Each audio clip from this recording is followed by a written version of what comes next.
Hello বন্ধুরা, আমার খাওয়া দাওয়া চ্যানেলে তোমাদের সবাইকে ওয়েলকাম। আজকে একটা পাঁচমিশালি সবজির তরকারি বানিয়ে দেখাবো। এখানে আছে কুঁদলি, কাঁকরোল, আলু, গাজর আর বেগুন। কয়েকটা বড়ি নিয়ে নিয়েছি। তেল গরম করে তাতে সামান্য পাঁচফোড়ন দিয়ে বড়িগুলো ভেজে নেব লাল লাল করে। বড়িটা লাল লাল করে ভাজা হয়ে গেলে সেটাকে তুলে নিয়ে আমি কেটে রাখা পাঁচমিশালি সবজিটা দিয়ে দেব। দিয়ে এটিকে ভালো করে একদম নাড়াচাড়া করে ভাজা করে নেব। এরপর এতে পরিমাণ মতো নুন দিয়ে আবারও একটু ভাজা করে নেব। হ্যাঁ, এতে আমি কুমড়োও দিয়েছিলাম, সেটা বলতে ভুলে গেছি। এরপর এখানে একটা পেস্ট দেব, সেটা হচ্ছে তোমার সর্ষে আর পোস্ত, কাঁচা লঙ্কা বাটা।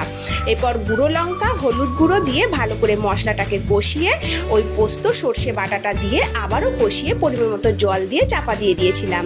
ঢাকনা খুলে দেখলাম সবজিগুলো সব সেদ্ধ হয়ে গেছে। এটাকে শুকনো শুকনো করে নামিয়ে নেব। ব্যাস, একটা দারুণ অসাধারণ তরকারি রেডি হয়ে গেল।